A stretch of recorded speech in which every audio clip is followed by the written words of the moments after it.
It was a dark autumn night. The old banker was pacing from corner to corner of his study, recalling to his mind the party he gave in the autumn 15 years before.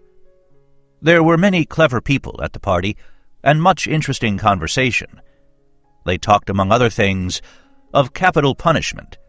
The guests, among them not a few scholars and journalists, for the most part disapproved of capital punishment. They found it obsolete as a means of punishment, unfitted to a Christian state, and immoral. Some of them thought that capital punishment should be replaced universally by life imprisonment. "I don't agree with you," said the host. "I myself have experienced neither capital punishment nor life imprisonment, but if one may judge a priori, then, in my opinion, capital punishment is more moral and more humane than imprisonment. Execution kills instantly. Life imprisonment kills by degrees. Who is the more humane executioner? One who kills you in a few seconds, or one who draws the life out of you incessantly for years?" "They're both equally immoral," remarked one of the guests, "because their purpose is the same, to take away life. The state is not God. It has no right to take away that which it cannot give back, if it should so desire." Among the company was a lawyer, a young man of about 25. On being asked his opinion, he said, "Capital punishment and life imprisonment are equally immoral, but if I were offered the choice between them, I would certainly choose the second. It is better to live somehow than not to live at all." There ensued a lively discussion. The banker, who was then younger and more nervous, suddenly lost his temper, banged his fist on the table, and turning to the young lawyer, cried out, "It's a lie. I bet you 2 millions you wouldn't stick in a cell even for 5 years. "If you mean it seriously," replied the lawyer, "then I bet I'll stay not 5, but 15. "15, done," cried the banker. "Gentlemen, I stake 2 millions. "Agreed. You stake 2 millions, I my freedom," said the lawyer. So this wild, ridiculous bet came to pass. The banker, who at that time had too many millions to count, spoiled and capricious, was beside himself with rapture. During supper he said to the lawyer jokingly, "Come to your senses, young roan, before it's too late. 2 millions are nothing to me, but you stand to lose 3 or 4 of the best years of your life. I say 3 or 4 because you'll never stick it out any longer. Don't forget either, you unhappy man, that voluntary is much heavier than enforced imprisonment. The idea that you have the right to free yourself at any moment will poison the whole of your life in the cell. I pity you." And now the banker, pacing from corner to corner, recalled all this and asked himself, "Why did I make this bet? What's the good? The lawyer loses 15 years of his life, and I throw away 2 millions. Will it convince people that capital punishment is worse or better than imprisonment for life? No, all stuff and rubbish. On my part, it was the caprice of a well-fed man. On the lawyer's, pure greed of gold." He recollected further what happened after the evening party. It was decided that the lawyer must undergo his imprisonment under the strictest observation, in a garden wing of the banker's house. It was agreed that during the period he would be deprived of the right to cross the threshold, to see living people, to hear human voices, and to receive letters and newspapers. He was permitted to have a musical instrument, to read books, to write letters, to drink wine and smoke tobacco. By the agreement he could communicate, but only in silence, with the outside world, through a little window specially constructed for this purpose. Everything necessary, books, music, wine, he could receive in any quantity by sending a note through the window. The agreement provided for all the minutest details, which made the confinement strictly solitary, and it obliged the lawyer to remain exactly 15 years, from 12 o'clock of November 14th, 1870, to 12 o'clock of November 14th, 1885. The least attempt on his part to violate the conditions, to escape, if only for 2 minutes, before the time, freed the banker from the obligation to pay him the $2 million. During the first year of imprisonment, the lawyer, as far as it was possible to judge from his short notes, suffered terribly from loneliness and boredom. From his wing, day and night, came the sound of the piano. He rejected wine and tobacco.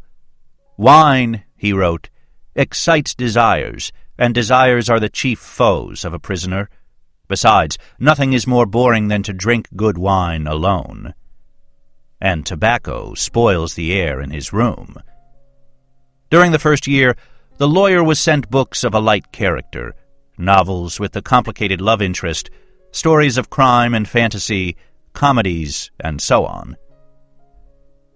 In the second year, the piano was heard no longer, and the lawyer asked only for classics. In the fifth year, music was heard again, and the prisoner asked for wine. Those who watched him said that during the whole of that year, he was only eating, drinking, and lying on his bed. He yawned often and talked angrily to himself. Books he did not read. Sometimes at nights he would sit down to write. He would write for a long time and tear it all up in the morning. More than once he was heard to weep. In the second half of the sixth year, the prisoner began zealously to study languages, philosophy, and history. He fell on these subjects so hungrily that the banker hardly had time to get books enough for him. In the space of 4 years, about 600 volumes were bought at his request. It was while that passion lasted that the banker received the following letter from the prisoner. "My dear jailer, I am writing these lines in 6 languages. Show them to experts. Let them read them. If they do not find one single mistake, I beg you to give orders to have a gun fired off in the garden. By the noise, I shall know that my efforts have not been in vain. The geniuses of all ages and countries speak in different languages, but in them all burns the same flame. Oh, if you knew my heavenly happiness, now that I can understand them." The prisoner's desire was fulfilled. 2 shots were fired in the garden by the banker's order. Later on, after the 10th year, the lawyer sat immovable before his table and read only the New Testament. The banker found it strange that a man who in 4 years had mastered 600 erudite volumes should have spent nearly a year in reading one book, easy to understand and by no means thick.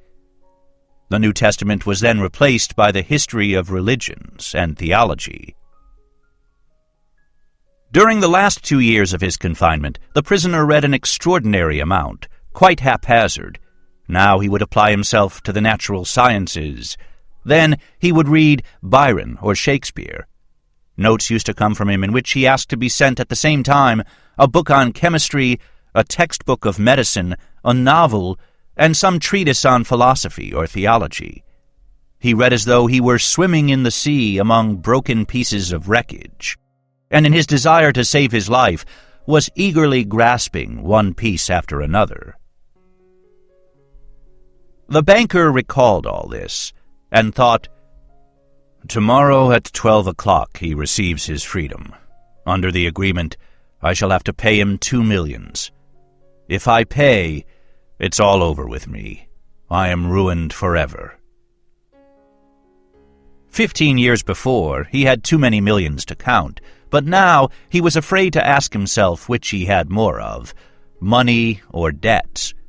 Gambling on the stock exchange, risky speculation, and the recklessness of which he could not rid himself, even in old age, had gradually brought his business to decay, and the fearless, self-confident, proud man of business had become an ordinary banker, trembling at every rise and fall in the market. "That cursed bet," murmured the old man, clutching his head in despair. "Why didn't the man die? He's only 40 years old. He will take away my last farthing, marry, enjoy life, gamble on the exchange, and I will look on like an envious beggar and hear the same words from him every day. I'm obliged to you for the happiness of my life. Let me help you." "No, it's too much. The only escape from bankruptcy and disgrace is that the man should die." The clock had just struck 3. The banker was listening. In the house, everyone was asleep, and one could hear only the frozen trees whining outside the windows. Trying to make no sound, he took out of his safe the key of the door which had not been opened for 15 years, put on his overcoat, and went out of the house. The garden was dark and cold. It was raining. A damp, penetrating wind howled in the garden and gave the trees no rest. Though he strained his eyes, the banker could see neither the ground nor the white statues, nor the garden wing, nor the trees. Approaching the garden wing, he called the watchman twice. There was no answer. Evidently, the watchman had taken shelter from the bad weather and was now asleep somewhere in the kitchen or the greenhouse. "If I have the courage to fulfill my intention," thought the old man, "the suspicion will fall on the watchman first of all." In the darkness he groped for the steps and the door, and entered the hall of the garden wing, then poked his way into a narrow passage and struck a match. Not a soul was there. Someone's bed, with no bedclothes on it, stood there, and an iron stove loomed dark in the corner. The seals on the door that led into the prisoner's room were unbroken. When the match went out, the old man, trembling from agitation, peeped into the little window. In the prisoner's room, a candle was burning dimly. The prisoner himself sat by the table. Only his back, the hair on his head, and his hands were visible. Open books were strewn about on the table, the 2 chairs, and on the carpet near the table.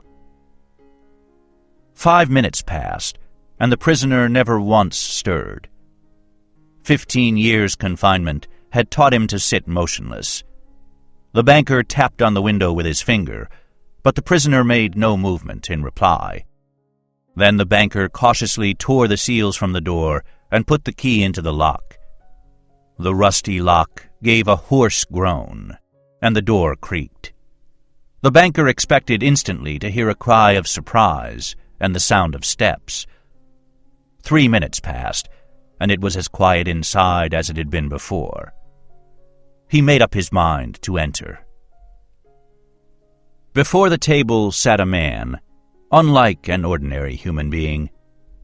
It was a skeleton, with tight-drawn skin, with long curly hair like a woman's, and a shaggy beard. The color of his face was yellow, of an earthy shade. The cheeks were sunken, the back long and narrow, and the hand upon which he leaned his hairy head was so lean and skinny that it was painful to look upon. His hair was already silvering with gray, and no one who glanced at the senile emaciation of the face would have believed that he was only 40 years old. On the table before his bended head lay a sheet of paper on which something was written in a tiny hand. "Poor devil," thought the banker. "He's asleep, and probably seeing millions in his dreams. I have only to take and throw this half-dead thing on the bed, smother him a moment with the pillow, and the most careful examination will find no trace of unnatural death. But first, let us read what he has written here." The banker took the sheet from the table and read, "Tomorrow at 12 o'clock midnight, I shall obtain my freedom and the right to mix with people. But before I leave this room and see the sun, I think it necessary to say a few words to you. On my own clear conscience, and before God who sees me, I declare to you that I despise freedom, life, health, and all that your books call the blessings of the world. For 15 years I have diligently studied earthly life. True, I saw neither the earth nor the people, but in your books I drank fragrant wine, sang songs, hunted deer and wild boar in the forests, loved women. And beautiful women, like clouds ethereal, created by the magic of your poet's genius, visited me by night, and whispered to me wonderful tales, which made my head drunken. In your books I climbed the summits of Elbrus and Mont Blanc, and saw from there how the sun rose in the morning, and in the evening suffused the sky, the ocean, and lime mountain ridges with a purple gold. I saw from there how above me lightnings glimmered, cleaving the clouds. I saw green forests, fields, rivers, lakes, cities. I heard sirens singing, and the playing of the pipes of Pan. I touched the wings of beautiful devils, who came flying to me to speak of God. In your books I cast myself into bottomless abysses, worked miracles, burned cities to the ground, preached new religions, conquered whole countries. Your books gave me wisdom. All that unwearying human thought created in the centuries is compressed to a little lump in my skull. I know that I am cleverer than you all. And I despise your books, despise all worldly blessings and wisdom. Everything is void, frail, visionary, and delusive as a mirage. Though you be proud and wise and beautiful, yet will death wipe you from the face of the earth like the mice underground. And your posterity, your history, and the immortality of your men of genius will be as frozen slag, burnt down together with the terrestrial globe. You are mad and gone the wrong way. You take falsehood for truth and ugliness for beauty. You would marvel if suddenly apple and orange trees should bear frogs and lizards instead of fruit, and if roses should begin to breathe the odor of a sweating horse. So do I marvel at you, who have bartered heaven for earth. I do not want to understand you. That I may show you indeed my contempt for that by which you live, I waive the 2 millions, of which I once dreamed as of paradise, and which I now despise. That I may deprive myself of my right to them, I shall come out from here 5 minutes before the stipulated term, and thus shall violate the agreement. When he had read, the banker put the sheet on the table, kissed the head of the strange man, and began to weep. He went out of the wing. Never at any other time, not even after his terrible losses on the exchange, had he felt such contempt for himself as now. Coming home, he lay down on his bed, but agitation and tears kept him a long time from sleeping. The next morning, the poor watchman came running to him and told him that they had seen the man who lived in the wing climb through the window into the garden. He had gone to the gate and disappeared. The banker instantly went with his servants to the wing and established the escape of his prisoner. To avoid unnecessary rumors, he took the paper with the renunciation from the table and, on his return, locked it in his safe.